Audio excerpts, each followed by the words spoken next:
So I was just reminiscing, thinking about times past, thinking about my time in Portugal on my pro football journey, and it made me think of a game that I found was actually just a very interesting, funny story. So I'm going to be sharing the whole story surrounding this game that I played in. I'm going to share it with you guys today.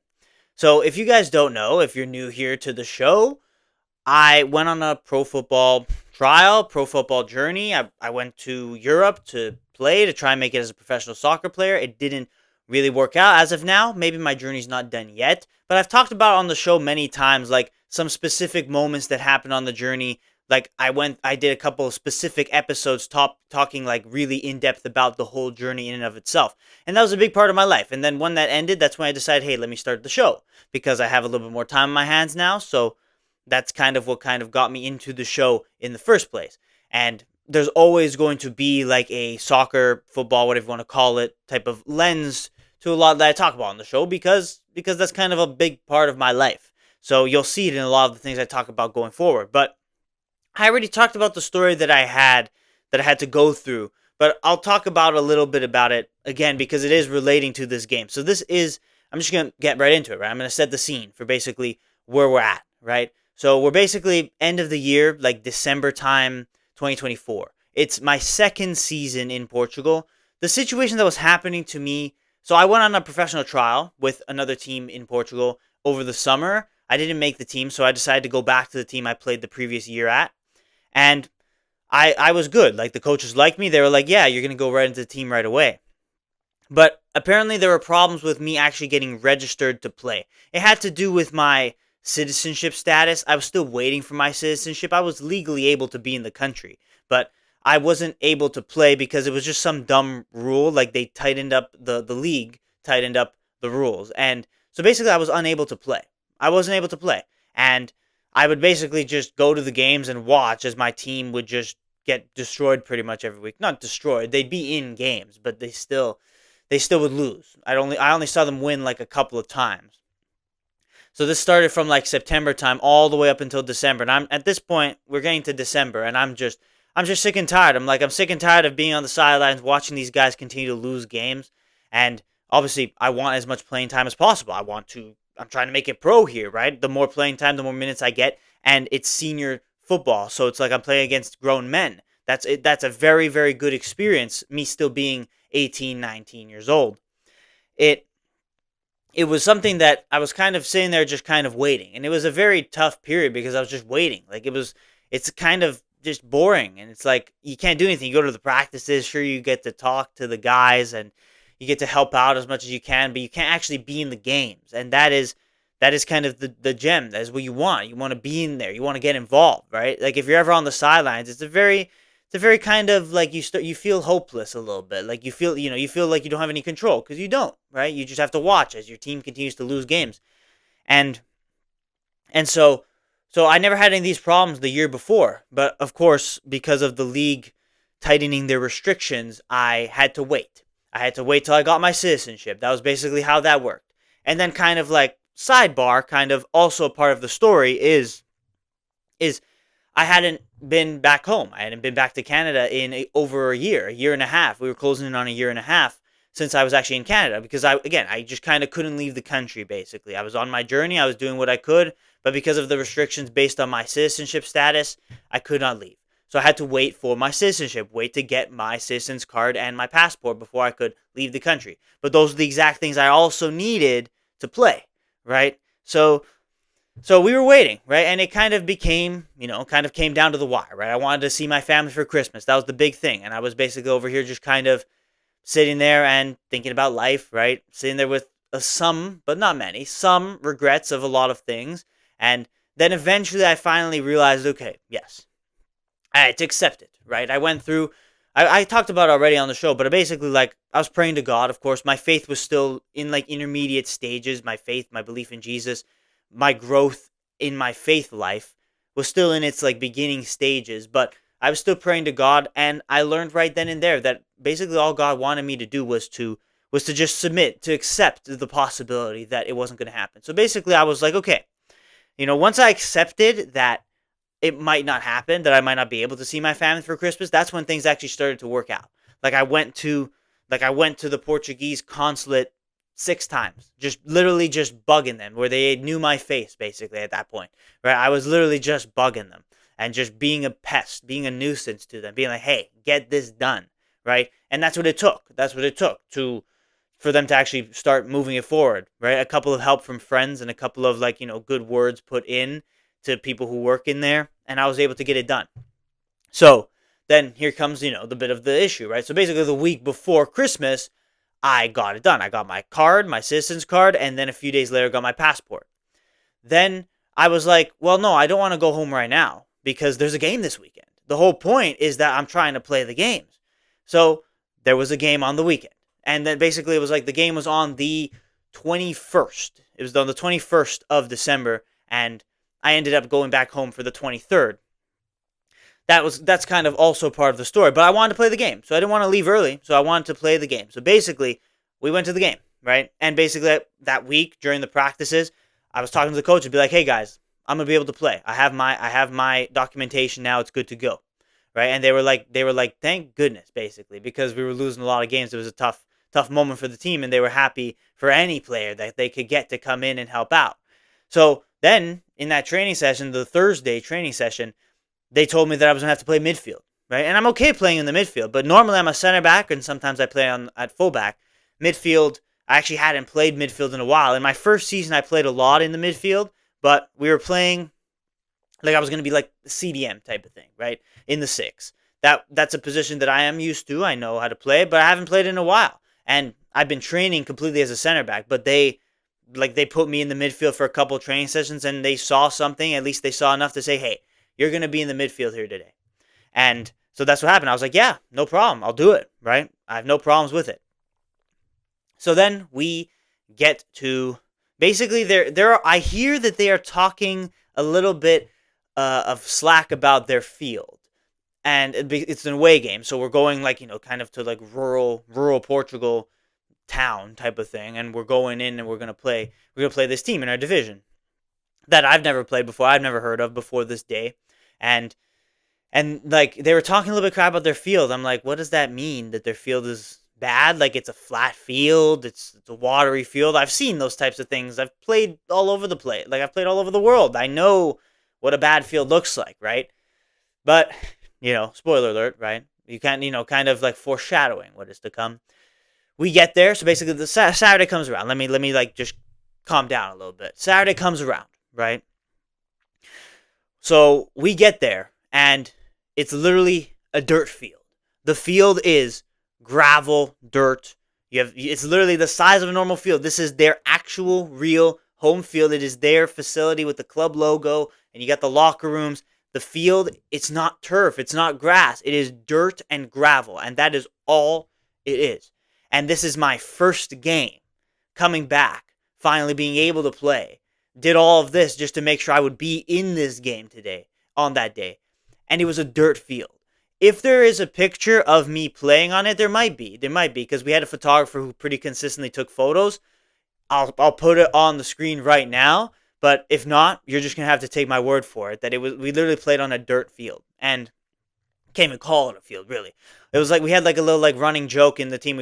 We had like a couple names we were talking crap about. I don't remember the specific word we used to describe it, but it was really like it described it in the best way possible. We also called it the quintal, which is basically in Portuguese is to mean like it's like a backyard. Literally, it's like the quality of a backyard. It's not anything professional or high quality at all. That's kind of like a little bit of a joke, but also there were other words. I don't remember the words, but they were like, it was a funny little thing. We were walking on it. It's like, we were like, dá pra jogar, which basically is like, oh yeah, you can play on it, right? Like we were making these jokes, basically just trash talking their field. Cause obviously it's like, well, what the hell are we doing? Like, why are you like a club and you don't have an actual field? So this is the level that we were dealing with at that time. That's kind of, unfortunately, the level that I was at that time.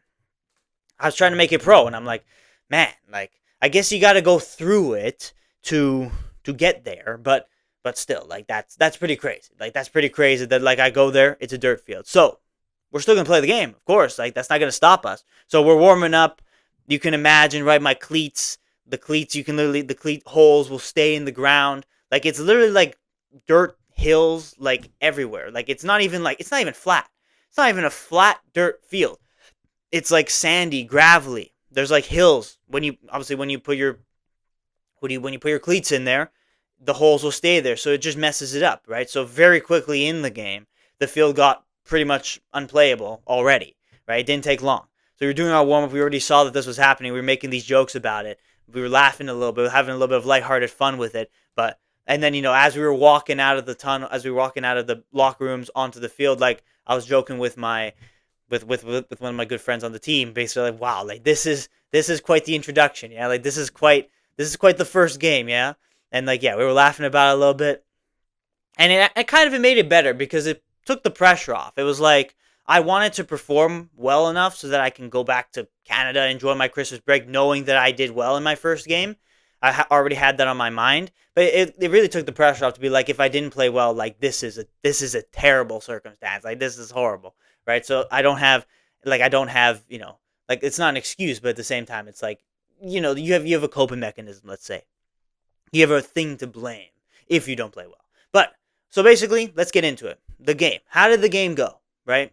Locker room was very small locker room, but that's not out of the ordinary. Obviously, the big thing is the field and the fact that we're playing a team that's not very good, clearly, right? But the reason why they're doing well in the league is because they use this field to their advantage. They bring like actual decent teams in the league come to that field and lose because they don't know what to expect. These guys are used to the field. So that's the advantage they have. So we come in. It's pretty much everything you can imagine to start the game. Like just chaotic, right? Our goalkeeper, our center backs just booting the ball forward. I'm in the midfield. I can hardly really get a touch. I can hardly make a play because I don't get the opportunity because we're just booting the ball up. The other team's booting the ball up as well. It's literally just like 1-2 touch play. No one can really dribble the ball without like the ball bouncing weirdly and some weird touch happening, right? So I'm in the midfield. I didn't do bad. Like to start the game, I didn't have a lot of touches, but then when I finally got into the game, I made a couple of decent plays. We finally decided to play out the back a couple times, which is very risky. We almost lost the ball a few times, obviously, because you'd make a pass, the ball would bounce off the dirt and it would go a different direction. Everything you could really imagine that could go wrong going out the back did. But I made a couple of good plays, like simple plays, but in this game, the simple plays were not so simple because of how bad like the quality of the field is. But I have a guy on my back, center back plays it to me. I basically, one touch, spray it out to the other center back. He has space. We make it out of the back. I made a couple of good plays like that in similar fashion, like a couple of good just tackles, cutouts, just simple passes. Like pretty much that was my day. It was one touch, two touch play in the midfield, which is pretty much all you can ask for from a guy playing in the midfield. You don't want to be too extravagant on any normal day, but especially when you're playing on a field this bad where anytime you take a little bit longer on the ball, you will lose the ball because like it will bounce in a weird way and it will give the opposition the opportunity to steal it from you. So I did well in that regard. Just 1-2 touch play. That was pretty much my game the whole game.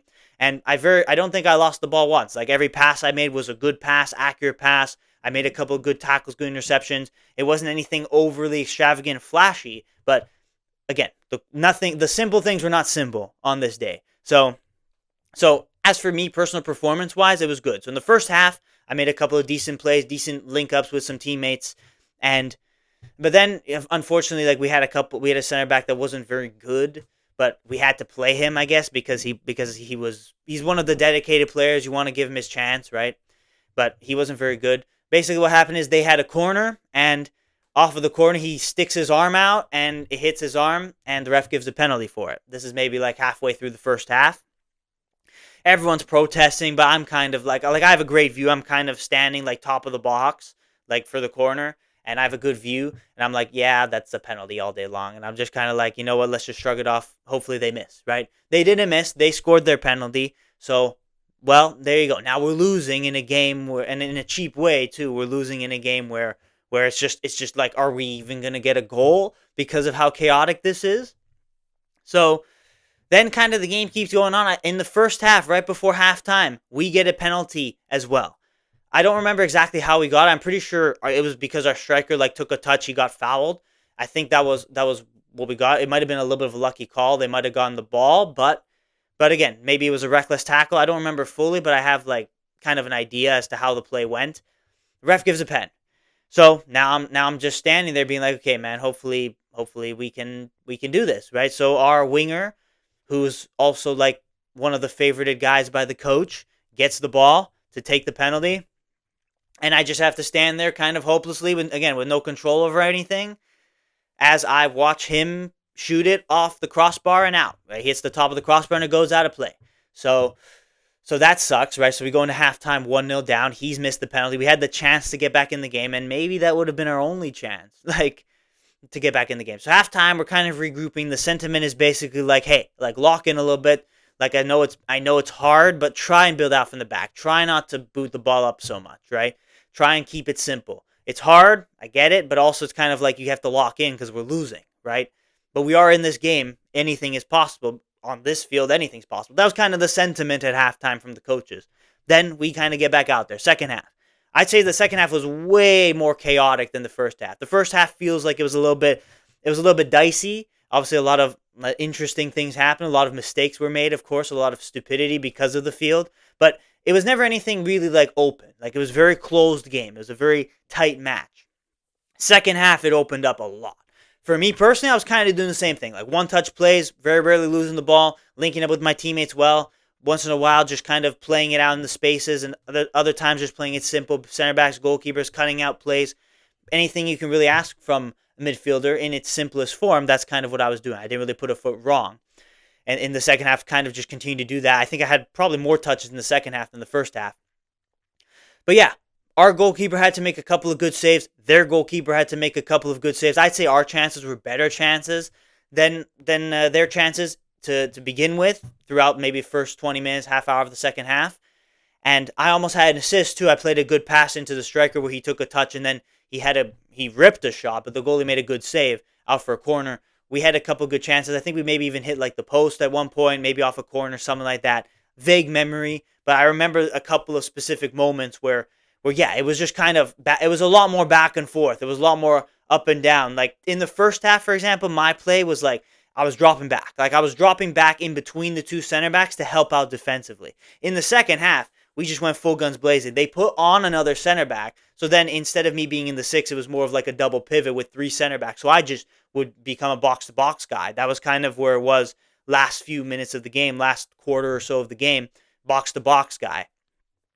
And again, did my best, almost had an assist, but it didn't work out. He didn't score. But then unfortunately, at the end of the game, we were, men forward, I was forward. We were all trying to make it happen. And then basically off of I think it was off of our corner, they got the ball. They won it, and then they booted it forward to their striker, who was basically in on a breakaway at that point. He managed to, despite the ball like doing everything it could with the field to stop him, he managed to keep control of the ball, being on a breakaway, and he scored. He slotted, very cool finish past our goalkeepers, like the 94th minute of the game. We were really like just full guns blazing to try and tie it. And unfortunately, they got on the counterattack that play where they scored to make it 2-0. And then basically they went and celebrated. Basically, the game ended right after that. So it was just pure chaos, the game. And like I look back and it's like that was my first game of that season. My first game, well, not like my first official game, first 90-minute game of senior football. That was my introduction, and it was a pretty interesting, funny introduction to it. So I look back and I'm like, I was able to look back and say, yeah, no, it was a good performance. Like I did pretty much everything I could have in that game. I played it simple, but on a field like that, you can't really do anything extravagant. So I was good. Like I was happy with my play. And even my teammates were like, yeah, you didn't really do anything wrong either, right? So that was always good. Really, like the issue was we just couldn't score our chances, and we made a couple of lapses in concentration, and that was kind of the whole story of the season, really. Like a couple of stupidities out the back, and just unable to finish our chances. That was kind of the story of that season. And for me, like me personally, my story of that season was a lot different. But for the team in general, it was kind of that, like a couple of stupid defensive plays, and also unable to finish the chances that we did have. So at the end of that game, we were just kind of like a little bit distraught because of the result of it. It was just unfortunate. We tried our best. We were working our ass off, but at the same time, we were just kind of still just a little bit laughing at it, being like, wow, like it was just like you just can't make that stuff up. We literally just played a full 90-minute game on a dirt gravel field that you can't even call a field, but like you can't even see the lines because the chalk is mixed in with the dirt, because it's like, obviously the spray for the lines of the outs, you can't tell because it's so closely together. Like the dirt's a more lighter brown, and the white easily got the white of the chalk or whatever, like the spray for the outlines. You couldn't even see it, right? So you couldn't even tell. So so many interesting, funny moments in that game. And we were kind of like at the end of the game, just kind of like, oh, this sucks. We took nice hot showers, and like we were like, "Oof." Hopefully we don't have to do that again. Thankfully, I didn't have to do that again. But I look back at it and I'm like, it was a trial by fire. There was definitely some sort of a lesson there. There was definitely some sort of a growth building there, playing on a field that bad. The lessons that you obviously, the field's never going to be perfect, right? The situation's never going to be perfect. You still got to go out there and perform. And I think I did well enough, at least individually. And unfortunately, the result wasn't what we wanted. So then after that game, literally, like, I had to leave super quickly. So like I literally got my stuff, left, and then basically I went straight from there to the airport, because then not to the airport, to the train station, because we could book the flight to go back home for Christmas. We can only book it on such short notice because I only got my documentation the week before. So we booked the flight, and so I had to go take the train down to another city I was based in Porto, and then I had to go to Lisbon. I had to take the train down. So literally from the game, I went straight from the game to home to get my stuff. I had already packed my bags beforehand. Literally went back to my house, to my apartment, and grabbed my stuff, and then instantly left for the train station. Where then literally from there, I just got there, got on the train, spent a night at a hotel there by the airport, and then got up, woke up in the morning, early morning flight, flew, and made it back to Canada for Christmas. I literally showed up on the 23rd.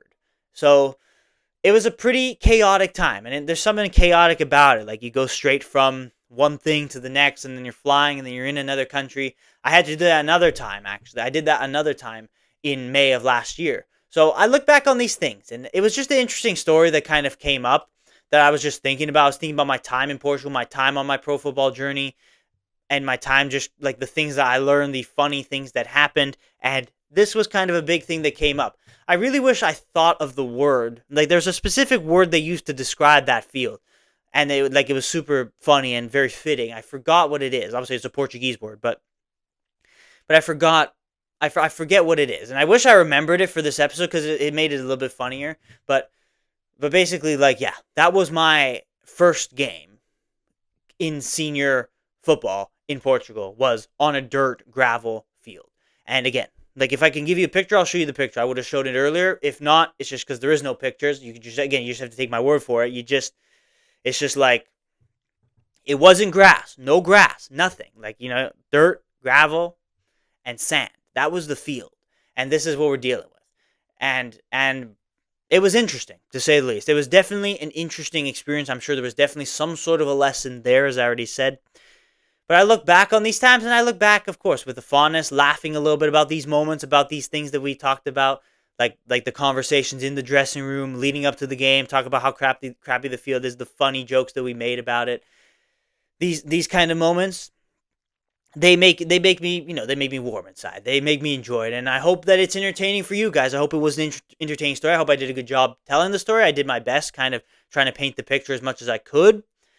But yeah, that was my game, and yes, if you enjoyed this video, this episode, me talking about this specific moment that happened, let me know. Let me know by showing your support, by liking the video, by subscribing, by following the show on Spotify, leaving a comment, letting me know what you thought. If you want to see more videos like this, more stories like this about specific games, specific moments, about my time in Portugal, about my time perhaps in Spain as well, I've already told a few stories about a few interesting, funny moments that happened in my time there. But this game was definitely a big, interesting moment that happened. And there were many, many other interesting moments. So if you want to see more stories about individual games, individual moments that happened throughout my time in a new country, in a different culture, in a different environment, and just because it's funny, it's entertaining, whatever it may be, please let me know. And I'll be sure to talk. And think of another interesting moment. But this was definitely the first one that came to mind just because it was such a unique thing, a thing I wasn't really expecting. Like, in Canada, I've played on bad fields, but I've never played on a gravel dirt field. Like, it was never that bad. So it just kind of makes you think. It's like, well, yeah, I went to Portugal to try and make it pro, and then I'm playing on this field. These thoughts were, of course, in my head throughout the game, leading up to the game, and after the game, obviously. But then, the good thing, the good news was that I was able to play in my first game. Finally, after waiting for so long, I was able to play as kind of imperfect as it was. It's still a game. It's still 90 minutes. It's all useful for me, and it ended up all being useful for me, ending up me being able to find an opportunity the following summer to go do a pro football trial because of the highlights I was able to get together, the minutes I put up, and making a good football CV to then send to agencies, and then eventually I found a good opportunity, right? And this game all kind of added up. So this game was a smaller piece of the puzzle, which was to try and get to pro. Even if in that moment I was like, wow, how far away am I? Right?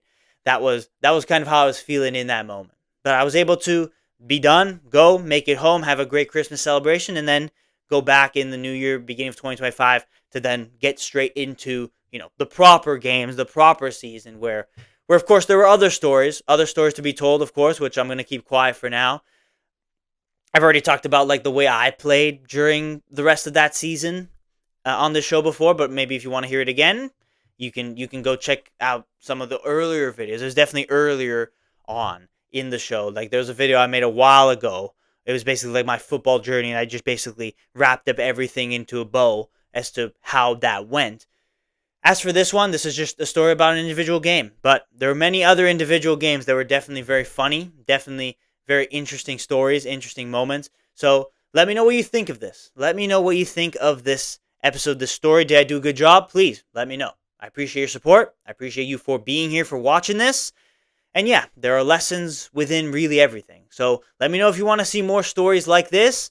But really, that's all I got to say for today. Again, I was just thinking about the times past, and this story came up in my mind. So I'm like, you know what? Why not share it? Why not talk about it on this show, the show that I have where I upload an episode every day? Why not just kind of give you guys some insights, some sneak peeks, some kind of like a window into a lot of my life back in that day, back in the moment, in the grinding times of trying to be a pro footballer, what it looked like. It's a little bit unorthodox. It's a little bit of an unorthodox pathway, let's say, an orthodox situation to be in, but it's still funny. I look back and I still have a good laugh about it. So I hope you had a little bit of a chuckle, a little bit of a laugh in this episode as well. So thank you for watching this episode of the 365 podcast. As always, show your support in any way that you possibly can. I appreciate you for being here. As always, continue to glorify God every day throughout your life. As always, I'll see you tomorrow for the next episode.